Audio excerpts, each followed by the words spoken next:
Salam TV.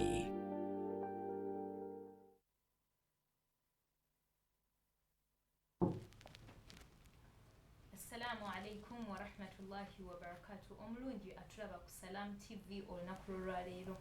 Amanya Nanteza Nadia okuva ku Hijaz Finance okutuusaako programu yaffe nga bulijjo Islam and Finance.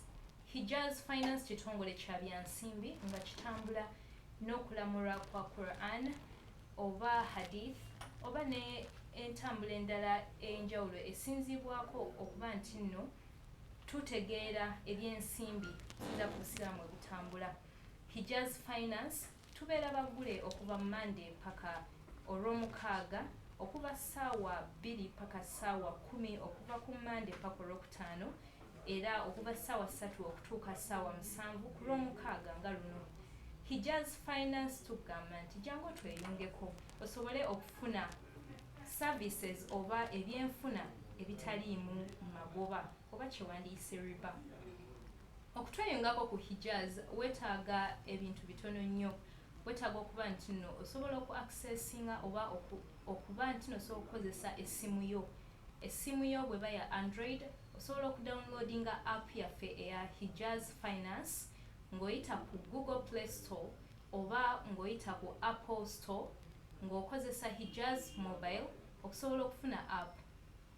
Osobola okusinziira okwo okutweyungako n'ogulawo account naffe n'otambula naffe tuwola tutereka ate era twekulaakulanya. Hijaz Finance ekugamba jangu omusiraamu n'atali musiraamu jangu tweyungeko. Alhamdulillah mu studio olwaleero ndina omugenyi omukulu Hajat Naranga Nadia nga aviiridde ku Hijaz Finance nga leero tugenda kweyongera okumanya Sharia eyina mulamwa ki mu bya finance.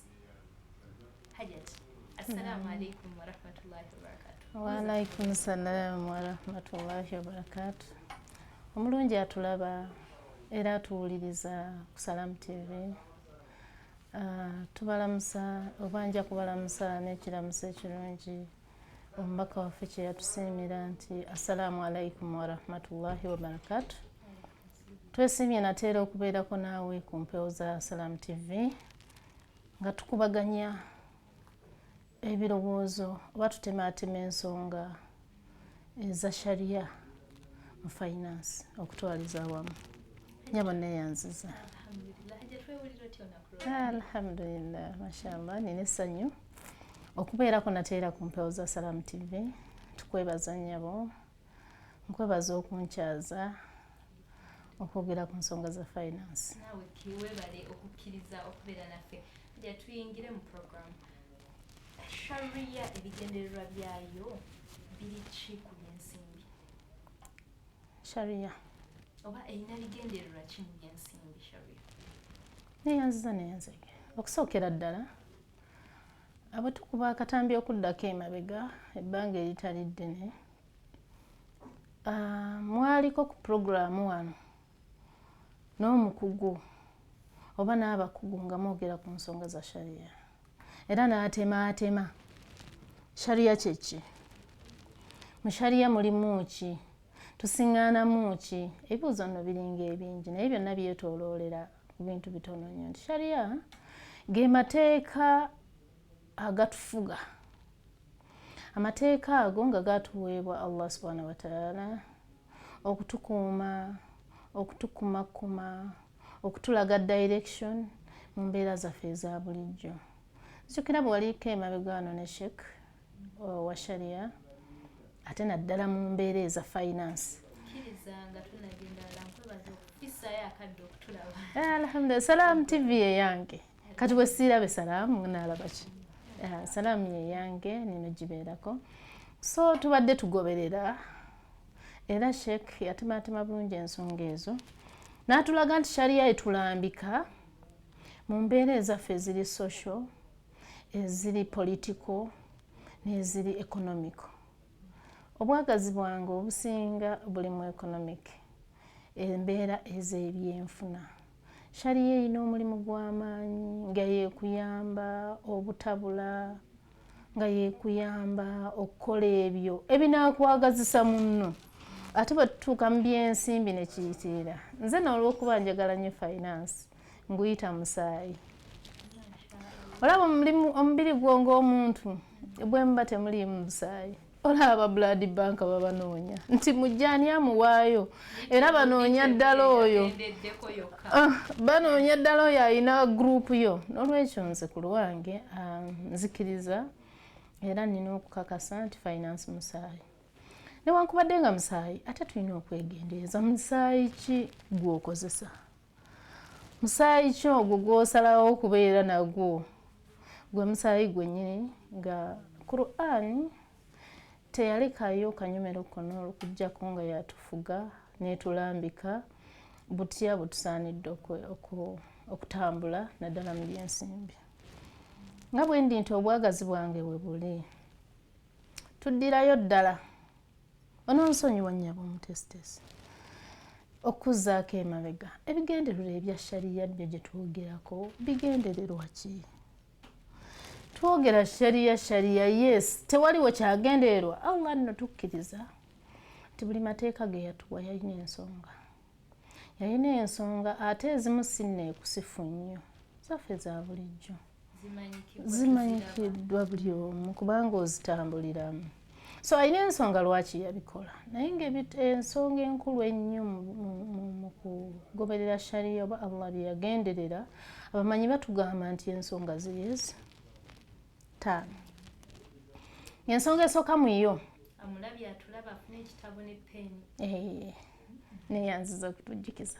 Ng'ensonga esooka ku yo lwaki Allah yazza Sharia kukuuma iffe ng'abantu. Igwe gy'oli yonna bw'owulira Sharia tolowooza nti mateeka galagira kukugira kino nakiri nga tewaliiwo nsonga. Wabula ensonga ezimu ku zo kukuuma ggwe ng'omuntu obulamu bwo. Nti naddala bwe tutunuulira mu musaayi guno ogwa finance bw'oba nga teweegendereza kutambula mu nkola ennungamu Allah gye yakulambika n'omubaka we ojja kwesiŋŋaana nga tokuumye bulamu bwo. Ojja kuwunzika ng'oba oli awo wesse. Olaba ne mateeka ga Uganda tokkirizibwa kwetta. Yadde akati ninaaka ate okumanya kivve. Era buli omu akulaba aba committing suicide ng'ogenda kikola balina enfubutuka gye bafubutuka okutaasa. N'okakkana ng'ekigendererwa kyo tokituuseeko. N'olwekyo Sharia yajja ekuume ffe abantu obulamu bwaffe.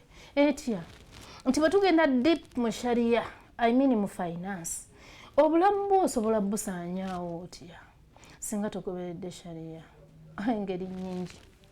Kutunda n'okugula kutambuza ssente. Wakati awo singa togoberera Sharia. Ekyokulabirako kyabadde wano juzi.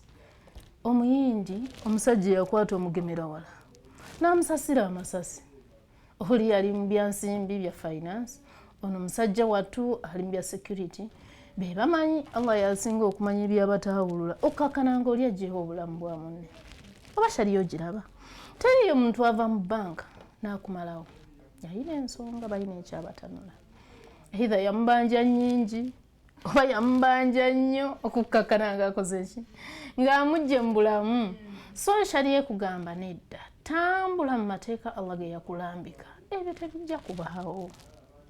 Sharia egoberera ki? Okuuma obulamu bwo, okuuma emmaali yo ng'omuntu n'emmaali y'abantu abalala. Ebyo si bya ku nsi. Emmaali ebintu by'emmaali ate Sharia erambika baani? Yajja etukumekume etulage ekkubo etuwabule ewakyamu tetugendawo tugendawo wokka Allah we yatukkiriza. Eventually Sharia ekuuma emmaali yo ekuyambako okukuuma emmaali yo etya. Sharia bwe ekugamba nti teyagala unfairness obutali bwenkanya. Gwali eyo akimanyi nti ojja kubalibwa. Ku lunaku lwe tulidde wa Allah ng'akugambye nti tayagala buli azaamanya, tayagala unfairness. Ani abikugamba? Si ya Allah. Ani yatuwa Sharia? Si ya Allah. Ani ayagala okumubba? Ali eyatulaba. Nsaba onziremu. eddoboozi siriwulira.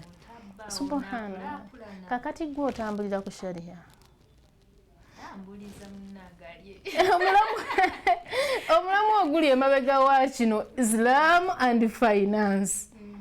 Yes, finance weekiri, but how to practice nga tutya Islam? Mu byensimbi. Sharia ekugambye tobba, tokumpanya mali ya munno. Ani abituwa? Subhana mali kudus. Esula namba ku mulembe gwa Nabbi Shuaib yakka ninga addressinga buli azaamanya mu byenfuna. Allah yali abawoninga. Teyali tawoninga abo bokka. Qur'ani yajja ng'etulambika abaliwo emabega naffe abaliwo na biki ebiribaawo tufunemu ekyokuyiga. Kubanga tekoma ya mirembe gyonna. Ekyo nno tukiraba nti mu Sharia Allah atugamba tulina okubeera fair mu bye tukola. Olw'okuba ti Islam and finance ate ng'egituusa ku mpewo ye Hijaz. Hijaz ekola Islamic finance egamba ki nti olw'okuba egoberera enkola ya Sharia ekugamba nti unfairness obulyazaamaanya tebuliyo. Eyo no Sharia. Ngowa Hijaz. Wabula ate wakati awo wennyini nti olw'okuba Sharia erambika obutabeera bulyazaamaanya. Jjukira tuli ku bigendererwa. Lwaki Allah yassa Sharia? Akume maali yo. Kume maali yo gwe mwennyini n'abantu bo neighbor gw'okolagana yenna tokwata kayinja tokateekako. Towandiika bugambo obwo obw'obunyukuta obutini obwo ng'omuddu azze gy'oli aleme butegeera. Transparency awo neeyingirawo. Sharia oba ogiraba nti Allah yatuwa Sharia tukuume emibiri gyaffe oba obulamu bwaffe, tukuume emaali yaffe. Sharia ekuume akil, amagezi go, entegeerayo. Nze nno nagambye nti finance musaayi. Muhakku omusaayi guno bwe gulema okutambula mu mbeera gye gulina okutambulamu yagalagaana obwongo bugenda kukyankalana. Abantu batambula mu makubo. Muganda wange batambula boogera. Naye ng'ekiboogeza ki si balalu bitabuse. Allahu akbar. Kati nno oyo tannagenda na ku looni. Naye abaana tebaawumudde. Ffe ababazaala tuli kacwano. Obala abalamu kakati wiikisi 3 bagenda kuba bazzeeyo ku ssomero. Kati ate balya balinga mashini. Subhana mali kudus. Balya, bambala, babadde bateewaka. Kwegamba n'otabuka mu mbeera eyo. Obusiraamu ne bukubiriza kola. Ate n'amaanyi. Ate kola planning. Tetukikusika kubeera ku family planning yokka. Nedda. Wabula planninga. Bingi mu finance bye tutunulamu naddala nga tugenze mu layini eyo. Naye ekikulu ekiriwo nti Sharia yajja okukuuma amagezi go, entegeera yo. Nti bw'onootambulanga Sharia bw'egamba. Tukakasa nti wakati awo togenda kutabuka, tukuyita kutabuka mu bulamu obwa bulijjo bitabuse. Obwongo butabuse tojja kutabuka. Lwaki? Wali olimbyeko? Yogeza amazima. Nzijukira akaseera kali nga mami akubuuza Malka sukali. Naye omanyi ebbanga ly'otwala okuyimirizaawo ekirimbo. Wallahi ekirimbo tekinywezeka okuggyako atalimbangako. Atya Malka onuunye sukali, mami nedda. Malka onuunye sukali naye ogamba nedda ng'engalo ziri bbize olwanyisa kirimbo. Malka onuunye sukali nedda otereera oyimirizaawo ki. Mama tasembera waali. Kati nno n'olwekyo Sharia ekuuma obwongo bwo, obulamu okubeera nga butambula mu mbeera gye busaanidde kubeeramu. Tulina okugwa eddalu. Yeno Sharia eriwo okukuuma endyo zaffe. Nze nno ndi mu bya finance era buli kyensoma kyonna kyetooloolera finance. Obwagazi bwange obutambulira. Sharia ekuuma etya olulyo olwo naddala nga tutunuulidde finance.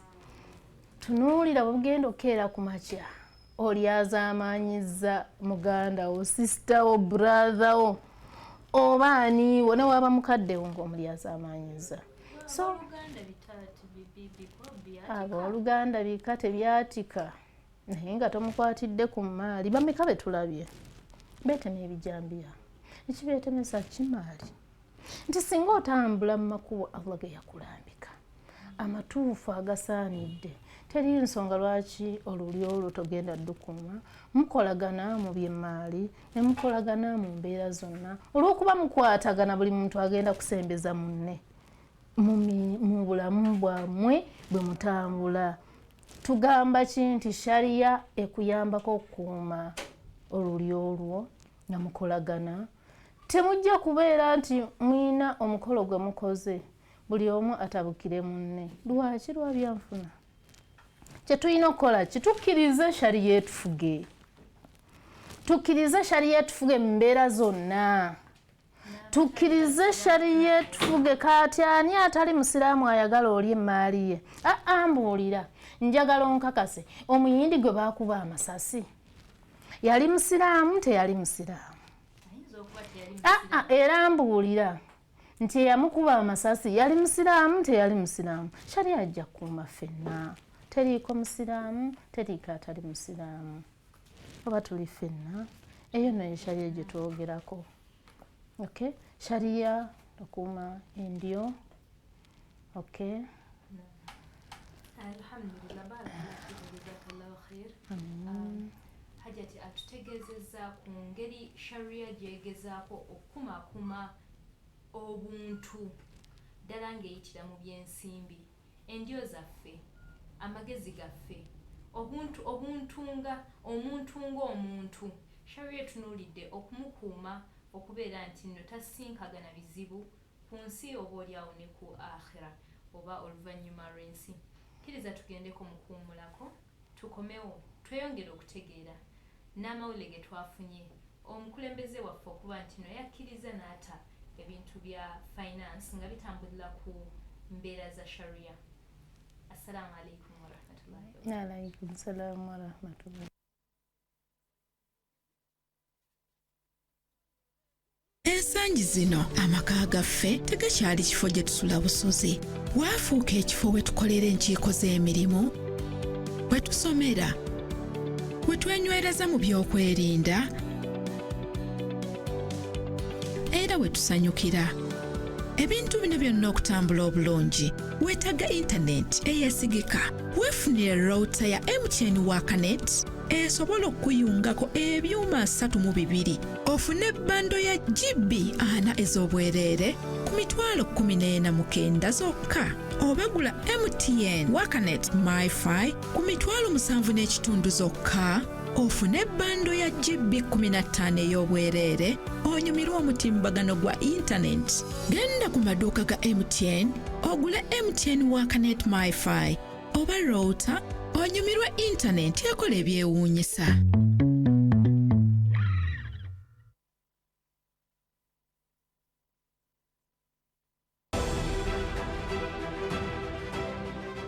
Bismillah salatu wassalamu ala rasulillah. Bannayuganda bannange mwenna abandaba nyongera okubakubiriza okufaayo okulwanirira obutonde bw'ensi okubeerawo nga weebuli kubanga ddala buliwo ku lwaffe.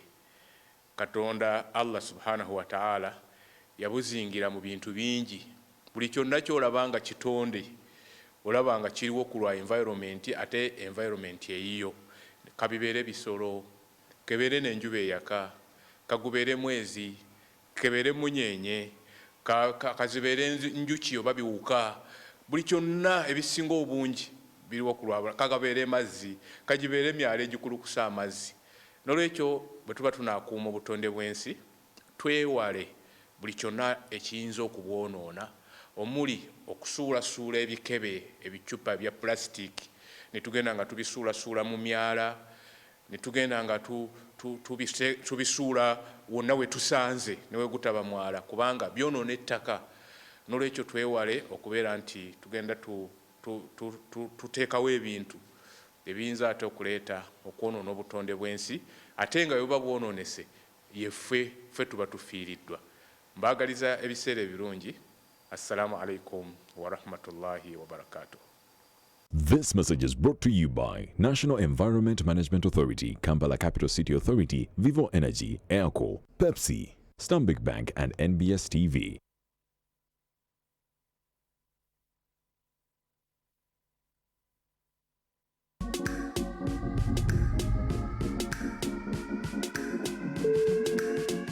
Experience the real meaning of comfort and relaxation. Hotel Africana.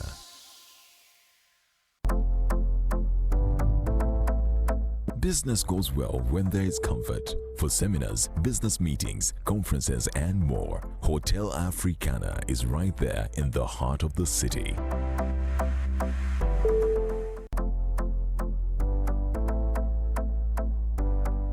For a delicious meal to light up your day or make an evening just perfect, Hotel Africana is just around the corner.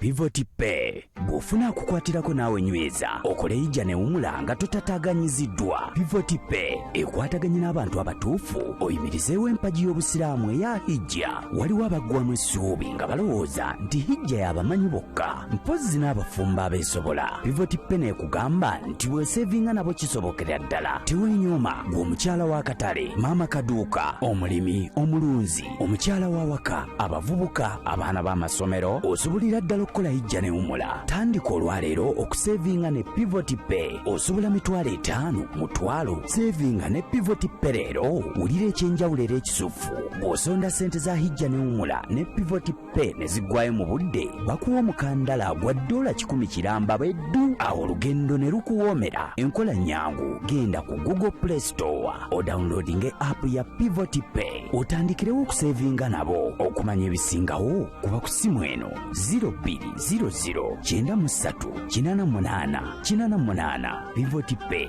erungamizibwa Bank of Uganda. Pivot Pay eriwo ku Babu Enterprises Limited. Oli musuubuzi oba ozimba kasiisirako? Balina Goodwill Tiles ku bbeeyi ya fakitole. Ubekkolero ebyamazinga pipes, taps, engogo, ebizimbisibwa byonna biweetaaga. Yooyoote enjuuyo mwattu. Balina sink, tanka z'amazzi, saako ne malidaadi yenna ow'omu nnyumba ow'omulembe. Yooyoote enju y'ekirooto kyo bambi. Ng'ojja mu Babu Enterprises Limited. Basangibwa bwayise. Ave Kampala nga wakayise ettaawo. Ave Kawempe nga wakava ku bitaala. Oyo ye bwayise mujja okusanga Babu Enterprises Limited. Ofune malidaadi w'omu nnyumba yenna gwe weetaaga. Essimu 0703 5 19 57 oba 0772 35 57 02. Buli ayagala okuwunda enju ye Babu Enterprises Limited.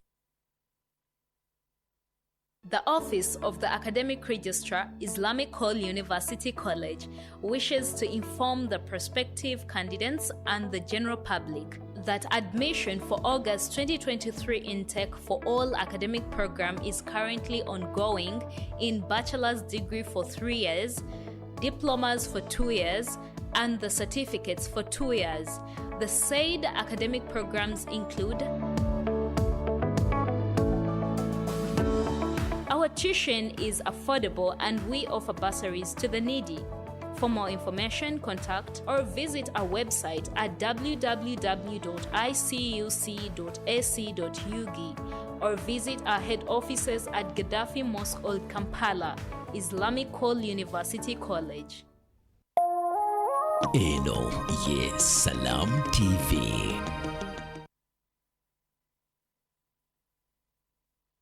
Assalamu alaikum wa rahmatullahi wa barakatuh. Wa alaikum salam.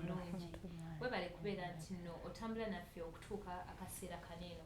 Tukomekeza nga tugamba nti Sharia egimu ku miramwa gyayo mu byensimbi okubeera nti nno ekuuma obuntu, ekuuma obwongo oba amagezi gaffe, n'okuba nti neekuuma endyo zaffe nga omugenyi waffe mu studio bw'alambuludde.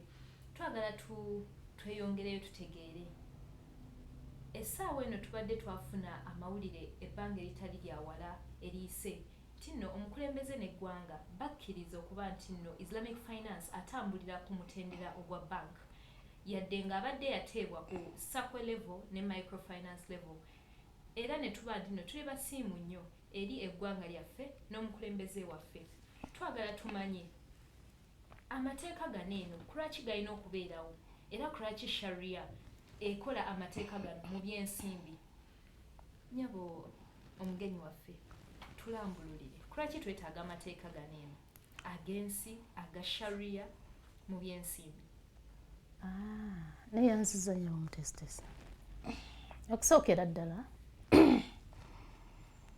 nja kwebaza kantuuse okwebaza kwange eri gavumenti ya Uganda Parliament President waffe na buli omu eyakoze kyeyakoze okulaba nga gavumenti erambika enkola eya Islamic banking mu Uganda okubeera nga ebeera free nga n'atuwa ebbeetu ffe abajagala era abagyenyumirizaamu okubeera nga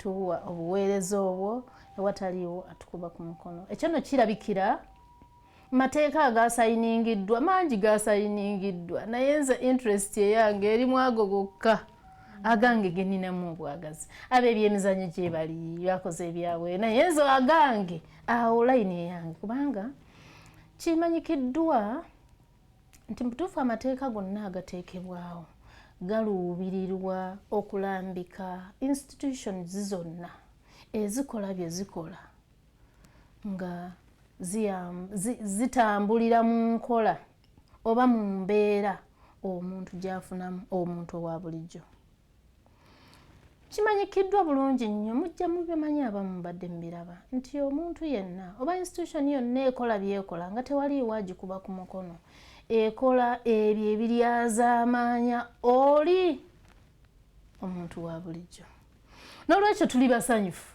era tuyozaayoza bannayuganda bonna tuyozaayoza enjozaayoza nze ng'omuntu banna Islamic finance abahijazi okay kukula lye twatuuseeko omukulembeze waffe eggwanga lyaffe okuta Islamic finance neriwa amateeka amagendo tambula bibaddewo nga twabiwulira ebbanga ddene banange binaakola naye bikola abahijazi mbaddeyo tukola Islamic banking naye nga bamu bakubuuza bannaye gavumenti yabitadde mashallah tuli basanyufu era twagala okumanya ffe ng'abantu ba bulijjo omuntu wa wansi ddala ebintu bino bikola nga sinnaba kutuukawo gavumenti kyeyakoze era bulijjo kyemulindiridde kulaba nga muganyulwa mu institutions zino ezikola ebintu bya bulijjo bannange tukkirize nti singa Katonda teyatukuba ku mikono kweddako mu mbeera zaffe ze tutambuliramu eza bulijjo buli muntu yalibadde n'ebbeetu erikola byonna byayagala nga tewali amukuba ku mukono tunuulira nga Allah yakuta okuba endongo kyogamba tetulina kubeera nnyo na bbeetu ebbeetu weeriri naye ebbeetu eriyitiridde liyinza okubeera nga likosa omulala ekyokulabirako financial institutions ezo banks z'olaba singa gavumenti tezikuba ku mukono namwe aba Islamic finance mwalifuuse ekirala oba oli awo so gavumenti tugyebaza okulaba nga egasa ffe abantu abawansi oba abantu aba bulijjo mu mateeka ge yakoze tulina essuubi nti gakuyamba ffe abantu okusingira ddala ku lw'ensonga bwe tubeera mu mbeera yonna oyinza okusalawo kati mu aba Islamic finance ogamba yinza okusinziira enkola gyenkola ojja kumpa amagoba profit yenkana bweti naye gavumenti ekuteeka ku nninga nekugamba bw'oba waakugasaba koma bwoti bw'oba waakugasaba kola otya koma wano n'olwekyo ekintu kikulu nnyo naye okwagala okungi yesu weekiri tulina enkola ya gavumenti gyetuwa amateeka kati bwe tuna Islamic finance erimu enjawuloko nti gavumenti erambika mugenda kukola mutya bye mukola naye ate tulina akawaayiro kali akateesigalizaayo era akatuyisisa sharia compliant keekaliwa keekali akajjayo obwa sharia scholar sharia advisory emyaka egiyise emabega ekyali ku mimwa gyaffe kyali kya sharia advisory board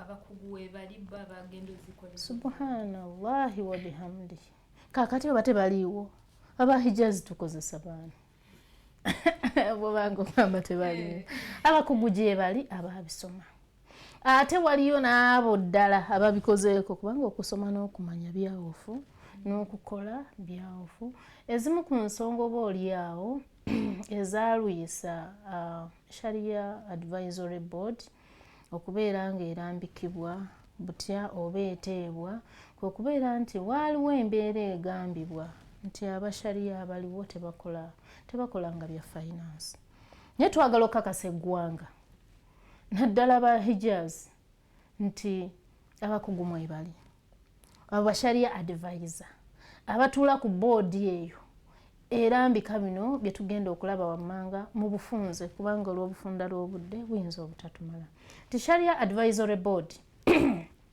oba abasharia scholars bakola mirimu ki batunuulira institutions enkola gye zikolamu nti interest etunuulira ebyo mugambye mukola islamic banking ddala mubikola sharia okwagala kwe kutunuulira ebyo akuba toki mu bye mukola anoonya ddala akakase nti beri sharia compliant bwe biba tebiri ajja kugamba nti wategedde nnyabo manager oba credit officer kana akawaayiro kakontana n'obusiraamu tusunireko katono wakati naawo wonnyini ntwala okulabula kwange nti buli omu gyenna gyali ng'otambula n'ekitongole kyonna eky'ebyensimbi naye nga tekikkakasizza nti kirina sharia board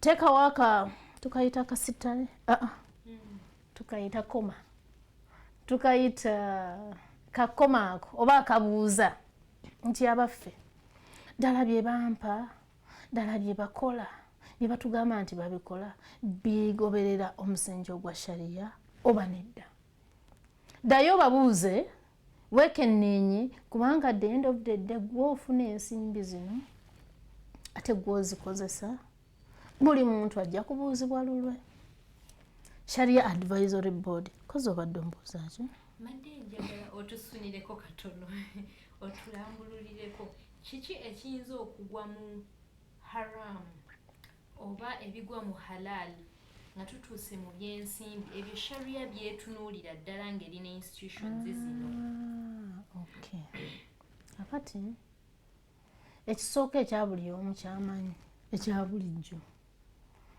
ye riba oba interest sharia eddirayo ddala eri mu documentation akolebwa documentation tutunulira empapula ezikuteekateeka process gye muyitamu nga muteekateeka product oba ekyettunzi kye mutuleetera mu hijazi muyina juza stock okay? juza stock oyo bw'oba omutungirira okumutuusa ku level emuwa kasitoma wo ali ku layini eyo eya sharia buwaayiro ki bw'ogenda okuwa oyo kasitoma wo azze okukwewolako ng'enjogera ya bulijjo azze okwewolako obukakasa nti ddala ky'omuwa kiri ku nkola ya sharia ogwo mulimu gwani manager n'ekitunzi bo okwagala kwabwe kwagala kutunda kingi sharia yabakuba ku mukono agamba nedda ekyo nno kyemukola kikontana ne sharia Allah yakigaana bwe munaakola kino mujja kuba mugudde wali ffenna tetumanyi sharia kubanga tetuwabisoma tukkirize buli omu akola omulimu gwe yasoma gwamanyi tumukirize atule mu ntebe ya bukale era y'ensonga lwaki bwe tugenda mu regulatory framework ononsonyiwa ntera okusomesa ku finance bwe tugenda mu mateeka gafuga institutions ezikola islamic banking and finance akakiiko tekasobola kujjula oba ekitongole ekyo kisobola kukkirizibwa kukola islamic finance ne bwe kyeyita kitya ne bwe kikugamba kitya nti jangu mukasenda baguzi tukuwa biri sharia biri halali tekikkirizibwa oba tekimanyikibwa nti kikuwa ebintu ebiri sharia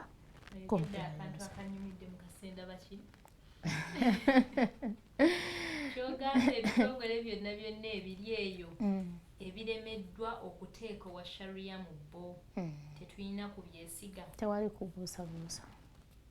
The answer is either yes or no. Ate omubaka sallallahu yatugamba al halal bayyin wal haram ku giraasi mwokirabira nti ddala ddala ono asize kazigo ekyampa sirabawo sharia compliance wakati awo. So kiki ekikola ekyo? Ono sharia board sharia eddirayo ddala naye tunuulira bano abampa ebiri sharia byeŋŋamba ddala bali sharia compliant oba obusiraamu kwabulakokko n'enkola endala bulina ebintu ebiri specific ebyenjawulo ebitunuulirwa ate nga byamakulu era bikkirizibwa okubeera ng'obyekenneenya mu mbeera yonna. Sharia board eno etuyamba mu bitongole byaffe bye tukolamu ebya finance okukakasa nti emabega w'ekyo kye tukoze tewakontana na busiraamu. Yejja okugamba nti process gy'oyitamu okutuusa product eyo gy'owa oli customer oba client wo eri either sharia compliance oba no, nja kuwa ekyokulabirako nti mu banking waliwo ebimanyikiddwa nti byebikolebwa biyita mitendera ki era bwe bituukira ku oli abyagala biba biri ku level ki. Tewali alondoola ekyo okujja kuwa sharia. Nagambye nti manager ye n'ekitunzi bo ogwabwe baagala kutunda kati budde eri sharia nti kiri kitya tosobola kukola mirimu ebiri omulundi gumu.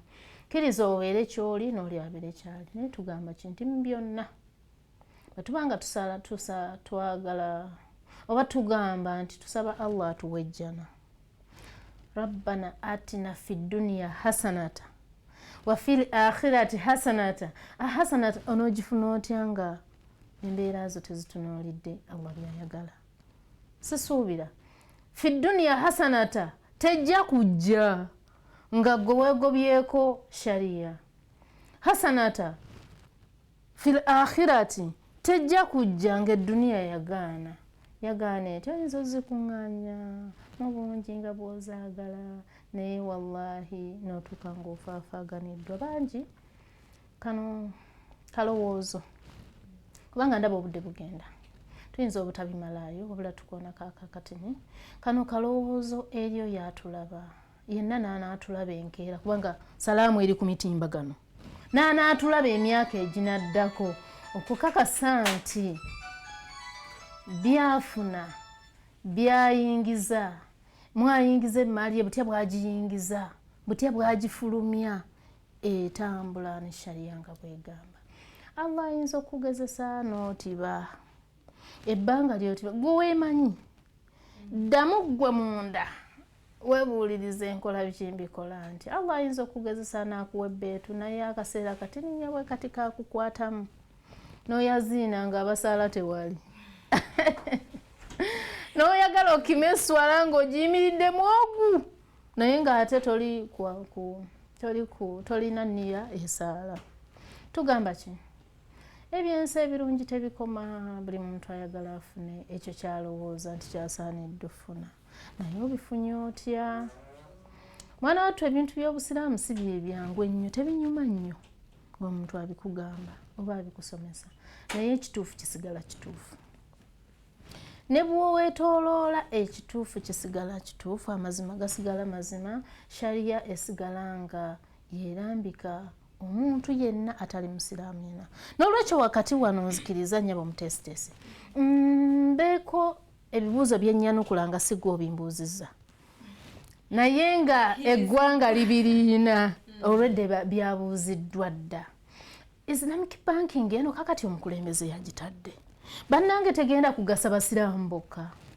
Ekyokuddamu kiri nti nedda sharia ekuuma muntu yenna oba musiraamu oba si musiraamu eyatutonda ali ogu n'olwekyo atwagala ffenna era nga bwasoose okutegeeza atwagala ffenna ate ye mutonda ye katonda ate ye yassa sharia Islamic banking teri nti egenda kugasa musiraamu yekka Islamic banking y'abantu bonna era bw'otunuulira gano amateeka nga bwe wasoose okukoonako nti nno amateeka g'eggwanga ge baataddewo gagenda kuyambako institutions zino oba ebitongole binene okuba nti nno tebiryazaamaanya balala tebiryazaamaanya muntu wa bulijjo kino nno kiddayo wali katini nti mu finance tugamba motive ensonga enkulu lwaki omuntu ateekawo bizinensi kukola ki profit maximization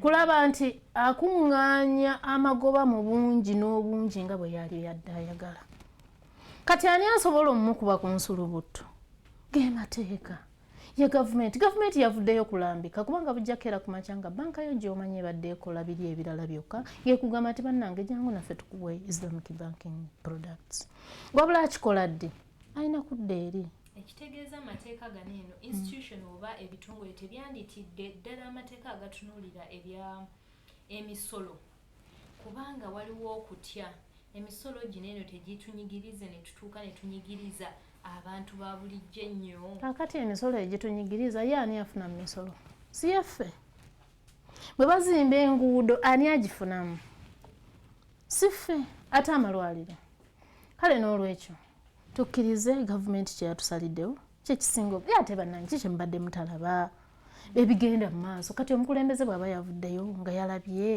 n'ababaka ba paalamenti nikyo tekisingira obulungi lwaki tukkiriza ntambula n'ekyo n'olwekyo tuddamu ekibuuzo kigamba nti Islamic banking yansi yonna si y'abantu balonde mama wange alhamdulillah omulabi wa Salam TV atulaba omulungi kkiriza tukwebaze okubeera nti no okyatambudde naffe okutuuka akaseera kano essaawa ziri 10:56 sigaza eddakiika 4 zokka mu ddakiika zino eno nandiyagadde hajati tugambe akagambo kaakasembayo akagambo kange